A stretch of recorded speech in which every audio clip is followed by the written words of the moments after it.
Elle peut même se permettre de n'avoir qu'un 18 sur 20 et malgré cela, elle sera toujours devant tout le monde. En troisième position, Magdalena Van Forsberg, la Suédoise, est restée médaille de bronze, une médaille qu'elle avait déjà remportée lors de l'épreuve de l'année dernière. Elle aussi vient du ski de fond, elle aussi s'est mise au biathlon sur le tard, puisque ce n'est qu'en 1994 qu'elle a décidé de se promener avec un fusil dans le dos, avec des beaux résultats, puisque dès sa première saison en Coupe du Monde, elle avait remporté des victoires. Et puis cette année, c'est carrément la totale, puisque à Oberhof, elle a réalisé le doublé, remportant d'abord le 7 km 5, puis le 10 km poursuite. Mais attention, les favorites sont malgré tout là, à la suite, puisque les Norvégiennes avec Gunn-Margrethe Andreasen 5e, Annette Sigveland 7e, les autres Russes avec Olga Melnik qui est en 6e position, une Allemande, une seule, Petra Schapelle qui a pris la 9e place, les autres Allemandes complètement à la dérive.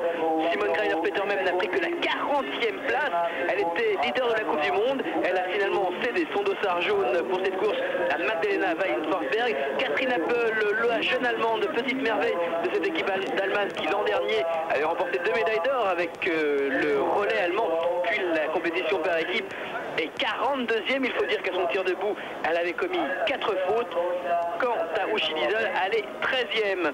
Côté français, la meilleure, ça a été Christelle Gros. Elle est en 16e position. Christelle qui a fait 2 tours de pénalité. Corinne Niogré a terminé juste derrière celle qu'on appelle sa jumelle. Corinne Niogré a pris la 17e place avec un tour. Anne Briand s'est contentée de la 23e place. Quant à Manu Clarek, qui a toujours les mêmes problèmes au niveau du tir, elle a terminé 36e. Pour ce sprint d'hier, près de nous, nous avions Véronique Claudel qui revient. Alors vous les avez vues ce matin, comment vont-elles nos Françaises? D'abord bonjour, ce matin elles avaient l'air confiantes, donc je pense qu'il y en a qui vont arriver à remonter sur le podium. Je pense surtout à Corinne Niogré. C'est vrai que ce type de course est considéré comme privilégiant les bons tireurs debout, et c'est vrai que Corinne n'a jamais eu beaucoup de problèmes debout, et là on termine par 2 tirs debout. Tout à fait, elle tire bien, et surtout elle tire très vite. Et je pense que si elle arrive à se lâcher aujourd'hui, c'est-à-dire lâcher ses balles très vite, elle peut venir inquiéter les meilleurs. On l'a vu de toute façon pour la course masculine tout à l'heure, c'est vraiment le tir debout qui détermine un petit peu le classement final, puisque René Casarinussi, l'Italien, était en tête quasiment de bout en bout jusqu'au tir debout. Au premier tir debout, il a commis 2 fautes, alors qu'à ses côtés, le Russe Viktor Megurov a lui fait le 5 sur 5. Viktor Megurov qui a remporté son premier titre de champion du monde individuel et qui au passage s'est emparé du dossard jaune de leader de la Coupe du Monde. Le classement Coupe du Monde qui nous a été annoncé à la fin du programme, et je vous disais que c'était un petit peu bizarre ce classement, puisque normalement il n'y avait qu'un point d'écart entre Megurov et Bjørndalen avant cette course. Megurov ayant terminé devant Bjørndalen, c'était logique qu'il prenne le dossard jaune. Oui, c'est bien confirmé, c'est bien Megurov à présent qui est le numéro 1 de la Coupe du Monde chez les garçons.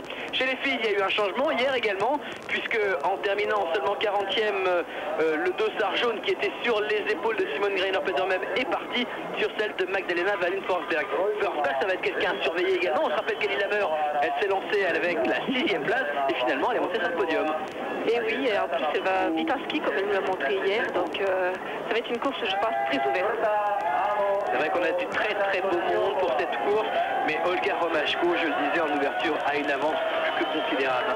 43 secondes sur Olena Zabrilova, 55 secondes sur Magdalena Van Forsberg. Pour comparer chez les garçons, de la première à la 18e place, il n'y avait qu'1 minute d'écart. Ici chez les filles, dès la 4e, dès la Slovaque Sona Miokova, il y a 7 minutes. C'est vrai, là maintenant Romashko, si elle veut son titre, elle n'a qu'à gérer sa course. Parce que bon, apparemment elle n'a pas trop de problèmes au tir, donc si elle ne va pas trop tourner, elle a le 2e titre dans sa poche. Mais rien n'est fait. C'est vrai que, surtout chez les filles, autant chez les garçons, on avait toujours eu le schéma suivant, victoire dans le sprint, toujours victoire dans la poursuite. Chez les filles, on se rappelle qu'Ellie Lammer, Petra Belle avait gagné la première course, et c'est finalement sa compatriote Simone Greiner-Petermann qui avait remporté la poursuite. Dans un instant, ça va être le départ de ce 10 km féminin en poursuite, le premier 10 km poursuite féminin des championnats du monde.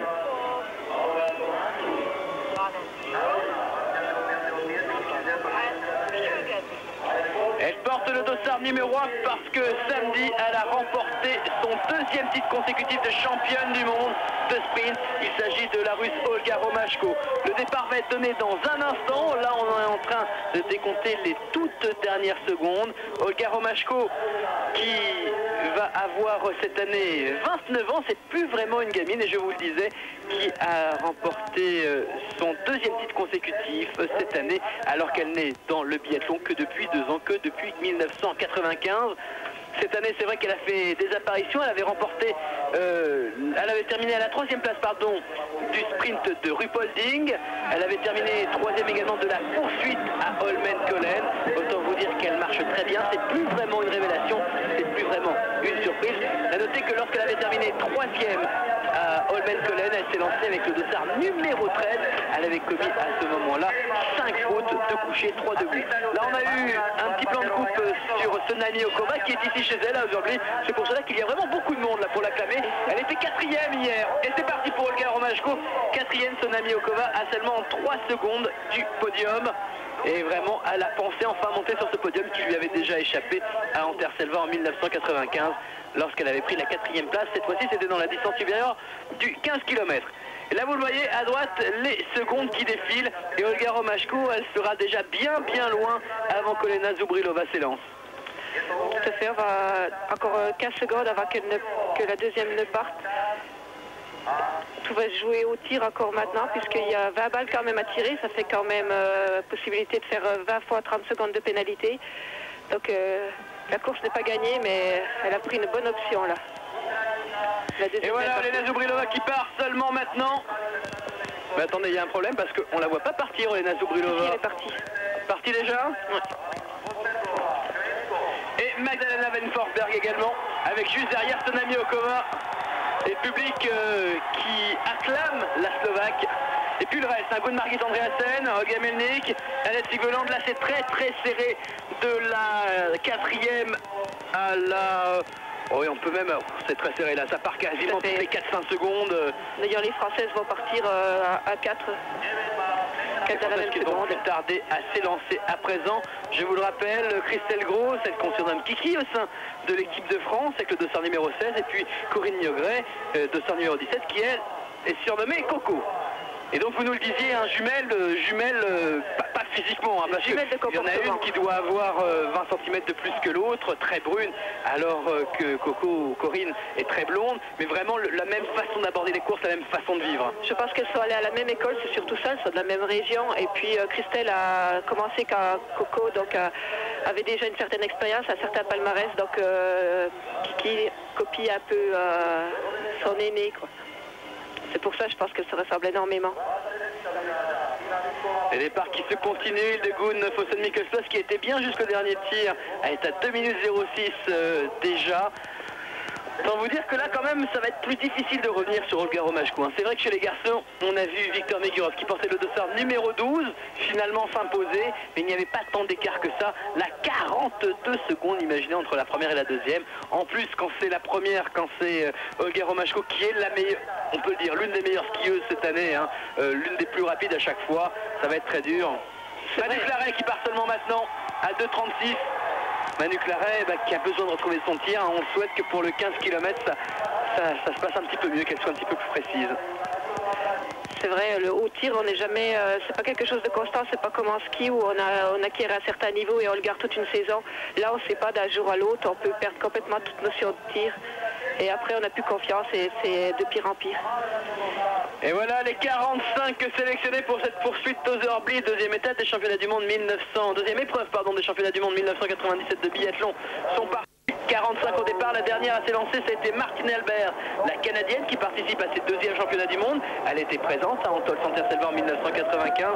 2 minutes 56 de retard sur Olga Romashko au départ.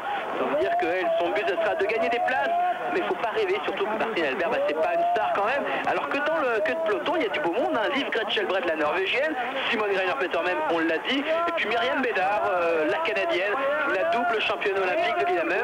Myriam qui en fin de saison dernière nous a fait espérer un petit retour puisqu'elle avait pris une deuxième place sur la dernière manche de la Coupe du Monde, et puis cette année, bah, elle n'est pas là. C'est vrai, elle n'est pas là, elle a du mal à se retrouver. On discutait hier soir ensemble et elle me disait qu'elle a toujours été fatiguée cette année. Le peu de jours où elle a été bien, elle est retombée malade juste derrière. Donc elle a vraiment pas pu se préparer comme elle voulait. Donc maintenant, elle va essayer de durer sa fin de saison et puis essayer surtout de se préparer pour défendre son titre olympique l'an prochain. C'est vrai parce que Myriam en fait a fait une espèce d'année sabbatique en 1900, entre 94 et 95 puisqu'elle a eu un bébé, une petite Maude, voilà. Dont le père est Jean Paquet qui est également sur le circuit Coupe du Monde. Et puis elle était venue au championnat du monde quand même en 95 à Anterselva puisqu'elle était venue avec Maude dans les bras. Elle était venue même commenter une course à nos côtés. Et puis bah, on pensait qu'elle pourrait revenir, on pensait 96 déjà l'an dernier, et puis ça n'a pas vraiment été le cas. Mais je pense simplement c'est parce qu'elle a eu des problèmes de préparation cette année, mais je crois qu'on peut lui faire confiance pour la prochaine, ce sera vraiment pas loin des meilleurs. Et ses premières à s'être lancées tout à l'heure sont toujours dans le même ordre après 1 km 200, Romashko, Zubrilova, Forsberg, Miokova, Andreasen, Melnik. C'est le classement pour l'instant. Et ici, c'est Olga Romashko qui arrive sur le pas de tir et qui va tout simplement s'installer sur le tapis numéro 1 puisqu'elle arrive la première sur le pas de tir et non pas comme ça se passe en relais, on ne va pas sur le tapis portant le numéro de votre dossard. Olga Romashko, il faut qu'elle prenne son temps, hein. Faut pas qu'elle s'énerve, tranquillement, ça devrait pas lui poser trop de problèmes. Les Russes qui une fois de plus sont bien partis pour refaire la même chose qu'à Ruhpolding. Pour Ruhpolding, bah, c'était que des Russes qui avaient gagné les épreuves, sauf la compétition par équipe remportée par les Bélarusses.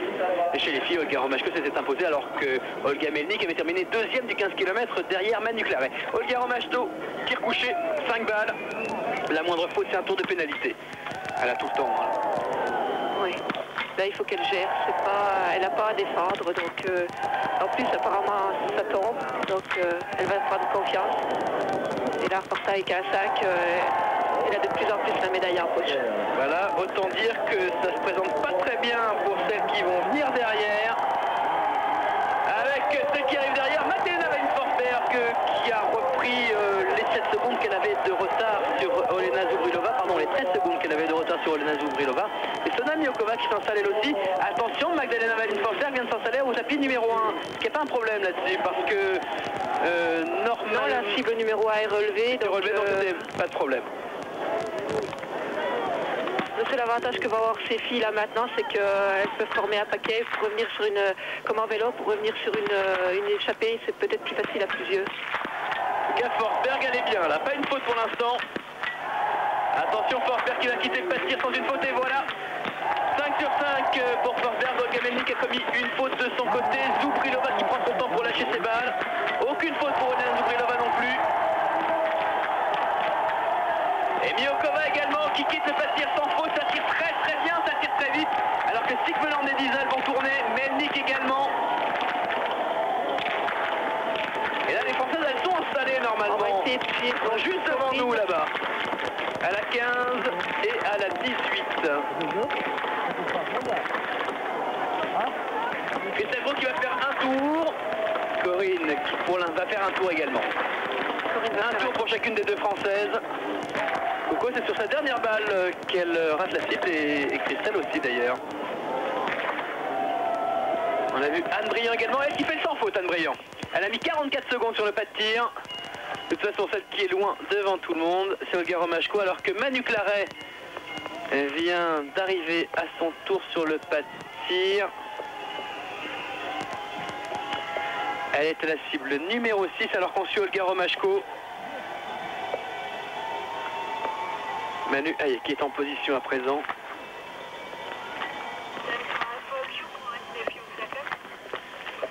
Et Claret qui va tourner elle aussi. Si on continue à remonter le classement pour les Françaises, on trouve Christelle Gros en 17e position avec un tour de pénalité à 1,52. Corinne Yogret est 23e avec une pénalité elle aussi à 1,59. Et Manu Claret est 29e à 2,48. Mais Manu Claret qui partait déjà relativement loin, qui a perdu un petit peu de temps parce qu'il est vrai qu'elle a tourné elle aussi. Parmi les favorites, à noter qu'Annette Sigvelante et Ushi Diesel ont chacune tourné 2 fois. Elles se retrouvent classées respectivement 18e et 19e. C'est vrai que si les premières arrivées sur le pas de tir ont très bien tiré, très vite tiré, derrière il y a eu beaucoup de tours de pénalité. Je vous rappelle le classement: en tête la Russe Olga Romashko, deuxième Magdalena Wallin-Forsberg, troisième Olena Zubrilova. Oui, c'est vrai qu'il faut se méfier aussi parce que quand les premières sont arrivées, il n'y avait pas de vent. Et là maintenant, le fanion s'est un tout petit peu levé, donc ça expliquerait peut-être les pénalités des filles qui ont suivi. C'est vrai qu'on savait qu'avec Olga Romashko si loin devant, la course serait pas passionnante, mais là regardez. C'est vrai que la première place, il va vraiment falloir aller la chercher, et là je pense que ça va être très dur. La seule chance de toute façon hein, pour les deux, reprendre 48 secondes, rien qu'en ski à Olga Romashko, c'est pas possible. Ah ben, c'est la meilleure, c'est pas possible. Reprendre 5-6 secondes sur une course en se battant, quelqu'un comme Wallin-Forsberg qui vient du circuit Coupe du Monde de ski de fond encore en 1994, oui, ça pourra reprendre 5-6 secondes, mais pas 48 secondes sur un 10 km. Non, là maintenant il faut que Romashko se pénalise pour que les autres gagnent, je pense. Une course contre elle-même pour la Russe Olga Romashko, déjà titrée dans ces championnats du monde de Zerblé, un titre qu'elle conservait. Et 44 secondes, Magdalena Wallin-Forsberg revient doucement. Elle avait 55 secondes de retard sur Romashko au départ. Elle a gagné 10 secondes à présent. Zubrilova est toujours troisième. L'Ukrainienne, c'est pas vraiment une surprise, on l'attendait plus, c'est vrai, sur le 15 km, puisqu'elle avait fait une 6e place cette année. Mais là, la voir bien, les Ukrainiennes sont bien en général de toute façon, skient très bien. Et puis Petra Belle qui remonte tranquillement, elle aussi, il va falloir qu'elle profite des fautes des autres. Mais Petra Belle, elle va tirer très vite, c'est là qu'elle va reprendre plus qu'en ski. Et Zubrilova n'est pas une grande skieuse, mais tirée par Forsberg, elle peut quand même revenir. Mais pas revenir sur Romashko, ça fait vraiment Romashko mis la barre très haut aujourd'hui.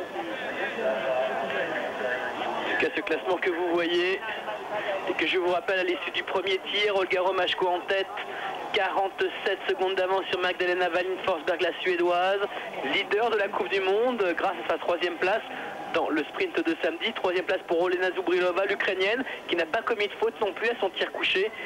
Et puis Sona Miyokova qui est ici chez elle. Elle est originaire d'Ozerbli, elle fait partie du club de biathlon d'Ozerbli. C'est pour cela qu'il y a tant de monde dans le public, tant de monde pour l'acclamer. Olga Romashko qui ne va plus tarder à déboucher à présent dans le stade pour son 2e tir couché.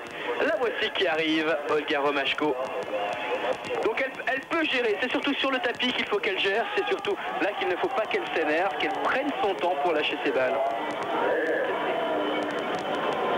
D'ailleurs, on voit bien, elle prend tout son temps pour arriver à la cible numéro 1.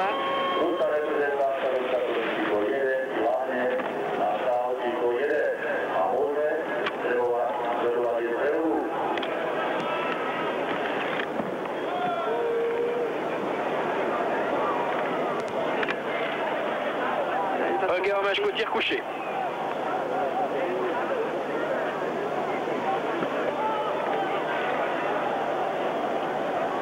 Elle prend vraiment son temps là. Voilà, c'est oui, à l'intérieur. Ce serait dommage de perdre bêtement un titre parce qu'elle va trop vite.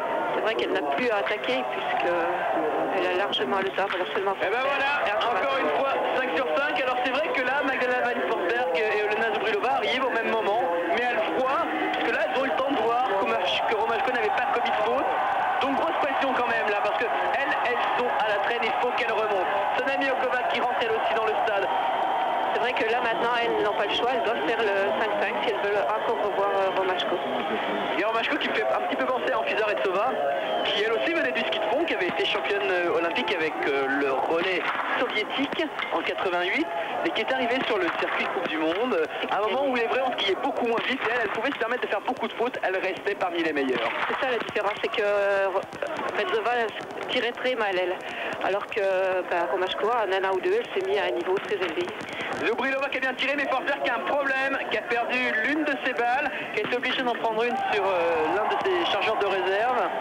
Oui, parce qu'on est obligé de tirer 5 balles, sinon on est disqualifié. Et voilà, d'ailleurs, elle va... Oui, ben, j'ai l'impression qu'elle va faire un tour. On va vérifier ça. Non, c'est bon, elle est tombée là. C'est une erreur. Myokova, elle va faire 2 tours. Belle va faire 2 tours minimum. Elle n'a pas encore fini de tirer. 2 tours pour Myokova. Belle qui prend son temps pour lâcher ses 2 dernières balles. 2 tours pour Belle.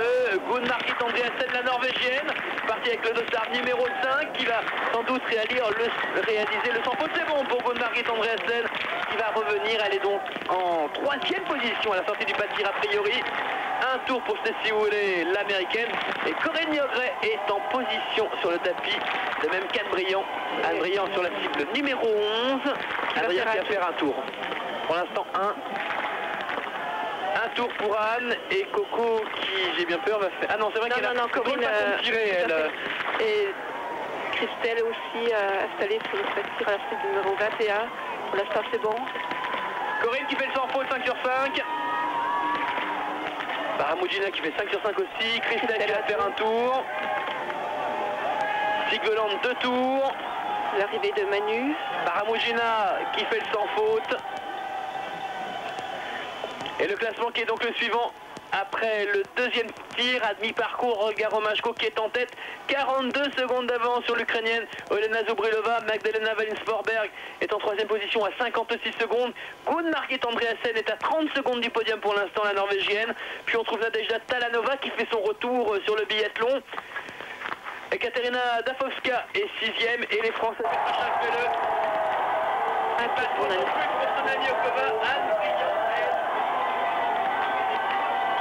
Oui. Manu Claret est en position de même que Christelle Gros. Manu qui est revenu sur Christelle dans cette 3e boucle.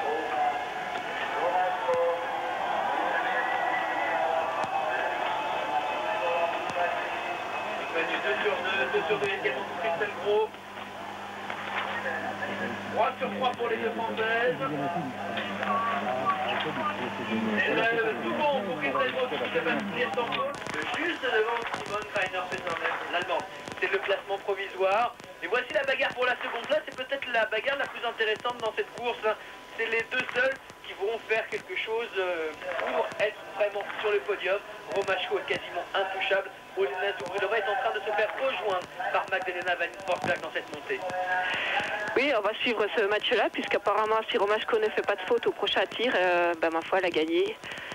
Là, Zubrilova a un petit avantage au niveau du tir, comme elle tire mieux depuis le début de la course. Elle va aborder son dernier tir plus en confiance que Forsberg, qui même si elle va plus vite en ski, doit se battre pour abattre toutes les cibles. Et derrière, la 4e apparemment est loin. Oui, la 4e, je vous le rappelle, c'est la Russe Nadejda Talanova. Elle est à 1 minute 27 d'Olga Romashko. Et on a eu un petit problème technique là, Mathis semblait, on n'a pas dû entendre mon introduction. Donc je rappelle cette introduction en tête, Olga Romashko, 35 secondes d'avance sur Olena Zubrilova, l'Ukrainienne. 3e, Magdalena Valinsforberg, la Suédoise. Le tir qui sert normalement au coucher pour le debout. C'est l'école soviétique. Voilà Zubrilova derrière. Oh là, Romashko qui vient de faire une faute. Attention, on a peut-être un changement là, parce qu'elle n'a droit qu'à une seule faute. Et elle resterait devant. Zubrilova qui a jeté juste un petit coup d'œil sur la cible de Romashko. Mais alors elle tire vite derrière.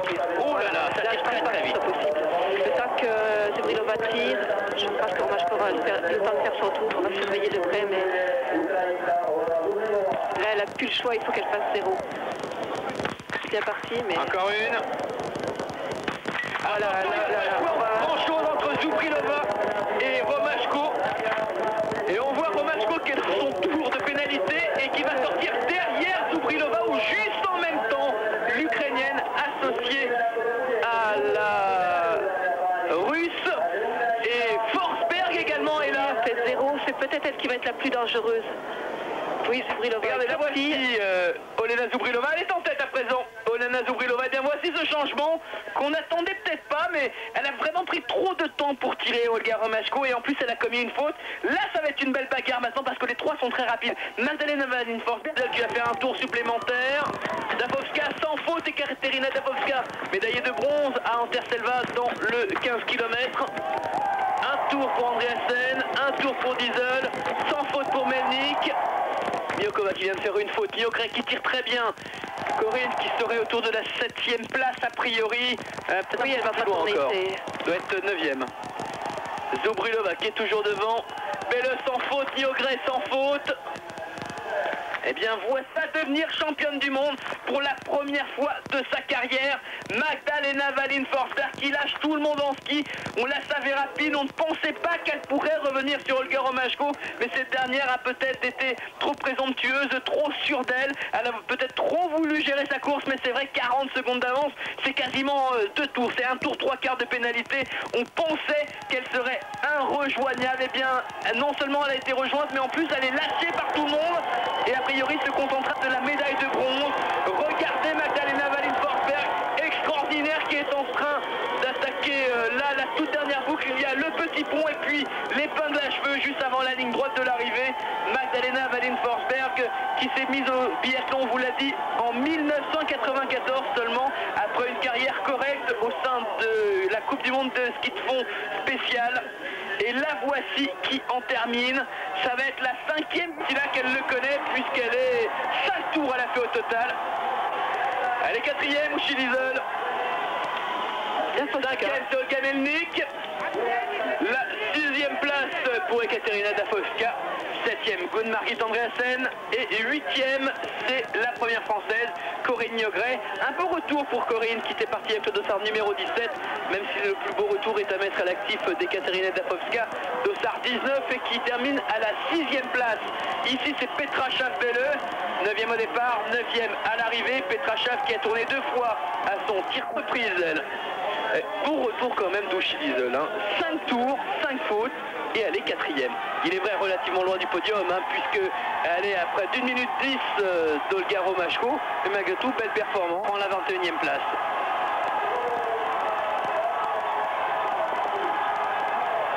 Et toujours la bagarre pour les arrivées, et le public apprécie. Nathalie Santerre qui vient d'en finir elle aussi. Et le classement final donc est la championne du monde, elle est suédoise, Magdalena Wallin-Forsberg.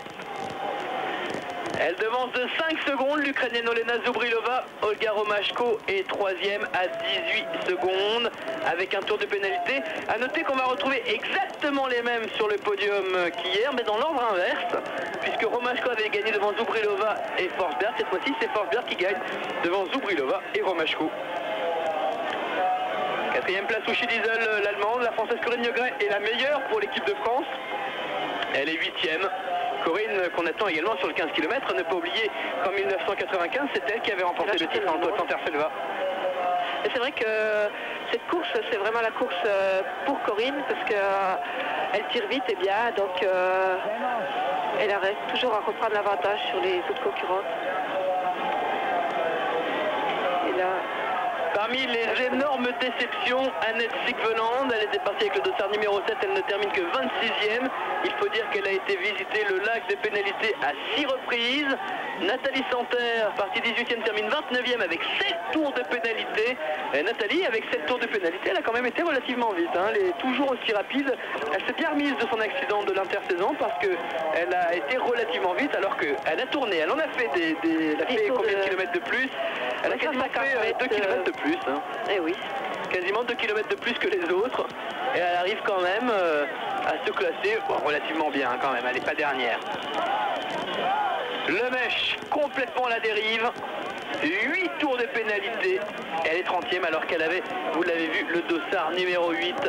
Mais on n'aborde pas cette course-là de la même manière que les autres. De toute manière, à partir du moment où on est dans un peloton, si on veut passer devant les autres, il faut attaquer au tir. Alors ça passe ou ça casse. Et certaines font 0 et d'autres font 3 tours. Mais de toute manière, si on n'essaie pas, on ne revient pas. Donc... À noter que ça a quand même un petit peu mieux tiré que chez les garçons, puisque parmi les 15 premières, on a 3 20 sur 20, celui de Magdalena Wallin-Forsberg, et donc un 20 sur 20 Forsberg, elle aussi sur le 15, faudra s'en méfier. Il y a le 20 sur 20 d'Olena Zubrilova, l'Ukrainienne, il y a le 20 sur 20 d'Ekaterina Dafovska, la Bulgare. Donc ça a relativement bien tiré. En fait, c'est sur le dernier tir, le tir de boucle, ça a parti un petit peu dans tous les sens. à l'image de celle qui était archi favorite, plus de 40 secondes d'avance sur tout le monde et qui finit finalement en 3e position, Olga Romashko.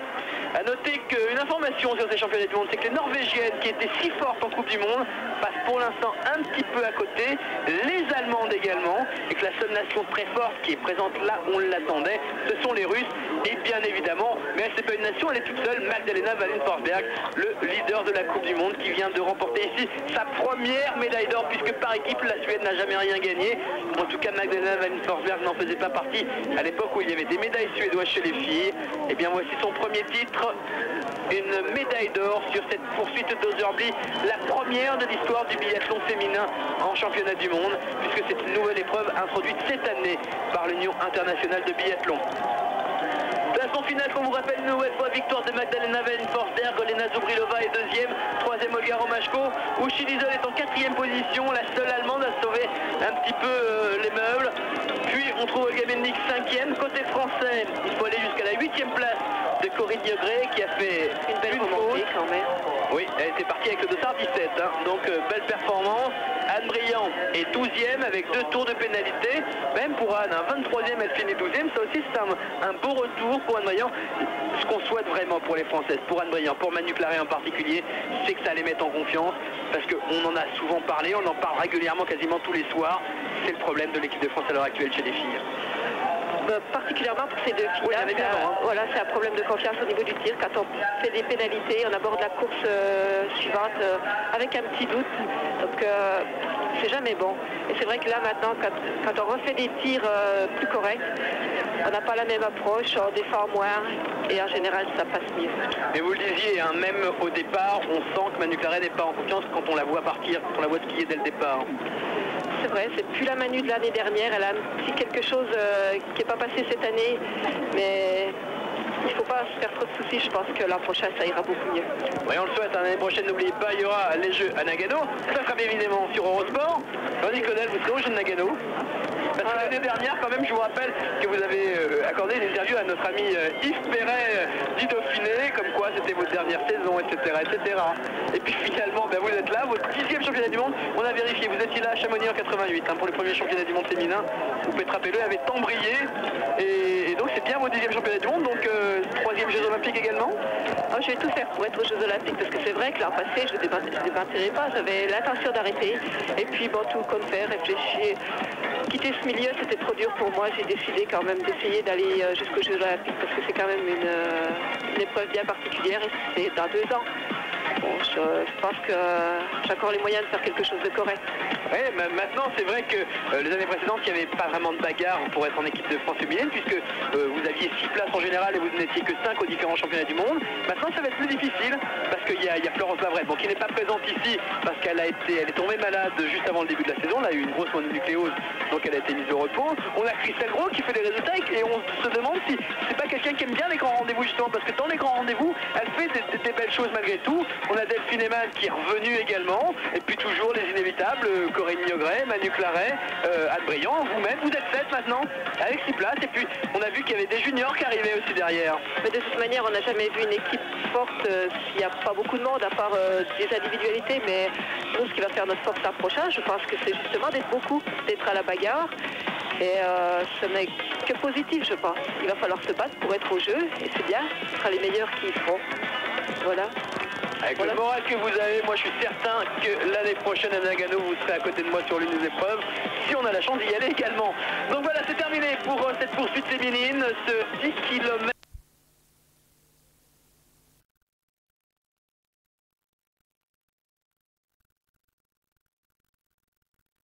Marine de Goutte-Fossen-Mikossos qui va pas bien du tout en fil. Hein. Un seul tour et 29e, là il y a un problème. Tout à fait. On l'avait déjà vu au départ, déjà avec 0 pénalité au premier tir, elle était déjà que 14e. Et bien voilà le classement final donc de cette première épreuve féminine des championnats du monde d'Oserby 1997 en biathlon. Victoire d'Olga Romashko pour la 2e année consécutive. Cette fois-ci la 2e c'est Olena Zubrilova, l'Ukrainienne. L'an dernier je vous rappelle que c'était Anne-Hélène Shelbred qui avait pris la 2e place. Anne-Hélène Shelbred qui n'a pas participé à cette course, qui n'a pas été sélectionnée dans l'équipe de Norvège, est aujourd'hui surpuissante. C'est d'ailleurs la seule parmi les favorites à ne pas avoir pris part à cette course. Et 3e place pour Magdalena Wallin Forsberg, exactement comme l'an dernier, quasiment le même podium. et avec 2 tours de pénalité pour Magdalena Van Forsberg. À noter que même si elle n'avait commis qu'une seule faute, si elle prenait la médaille d'argent, mais Romashko était intouchable, meilleur temps de ski a priori. Miokova, la Slovaque ici chez elle, termine à la 4e place, à 3 secondes du podium, à 3 secondes de la médaille de bronze.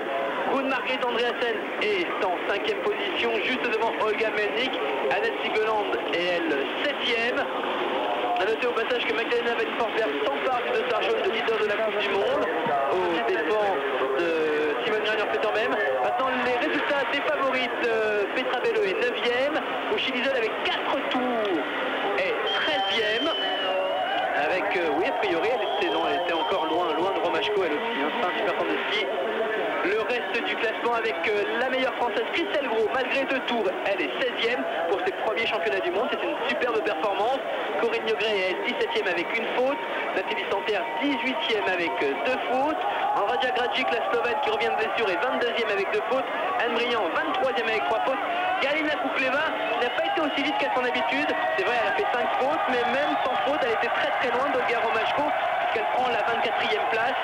25e c'est Anna Volkova, elle aussi est russe.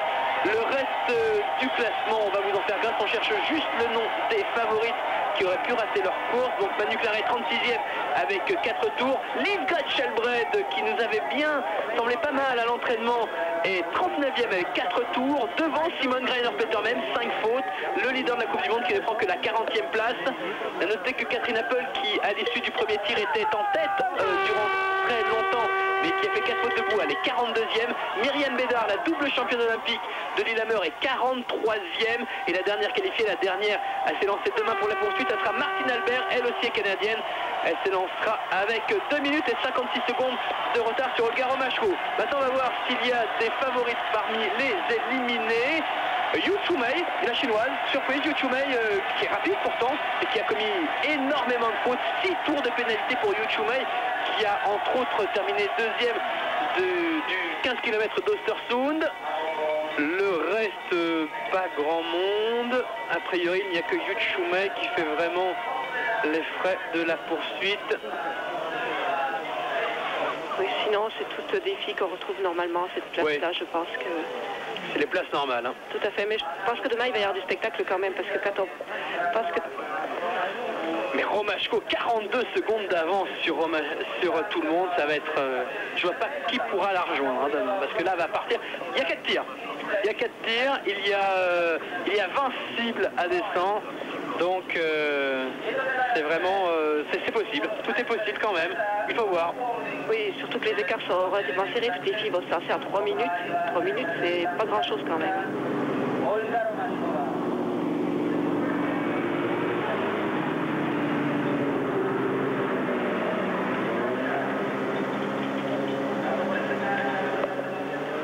Et donc le reste de ce classement que nous vous donnions à l'instant, la première française, elle est donc en 16e position. Et c'est pas celle qu'on attendait à cette place, en tout cas c'est pas elle qu'on attendait comme meilleure française. Peut-être pas comme meilleure française, mais en tout cas, c'est pas surprenant de la voir là, puisque c'est une fille qui a énormément progressé cet automne et cet hiver. Et bon, je pense qu'elle va encore progresser l'an prochain, et l'an prochain, elle va taquiner le podium, sûrement. L'an prochain, c'est important, parce que c'est Nagano, les Jeux Olympiques. Et donc on voit la suite de ce classement, c'était le sprint féminin, 7 km 5, la première épreuve féminine. Demain on aura la poursuite avec 10 km au programme, il y a 4 cibles. Les 2 premières, ce sera à battre couché, les 2 suivantes debout. Et avec l'avance de Romashko, elle est la meilleure en ski, on le savait déjà, et là elle vient de le prouver une nouvelle fois. Les Russes très présentes, surprenantes Russes quand même. Même si cette année, elle était présente également lors des Coupes du Monde. Hein. Entre autres, à Östersund, elles avaient tout gagné. Melnik, le sprint, Volkova, le 15, et puis le relais avait remporté également la victoire. Ou la main d'ailleurs. C'est vrai qu'elles vont tellement vite en ski cette année qu'on se demande qui peut les battre. Ouais.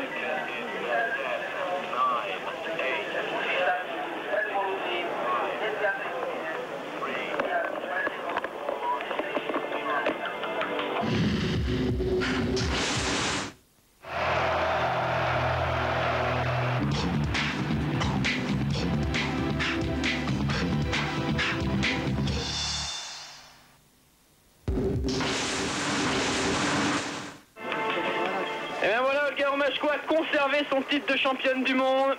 Et à la 3e place, tout comme l'an dernier, on trouve Magdalena Weidenforsberg et Olga Romashko. Une fois encore, me semble-t-il, n'ont pas réussi à enregistrer d'image d'elle, tout comme Aero Golding. Là, on pouvait quand même s'attendre à ce qu'elle fasse quelque chose, la championne du monde en titre. Olga Romashko qui doit être juste derrière la Suédoise Kristina Bronneus, qu'on voit ici à l'image. La voici.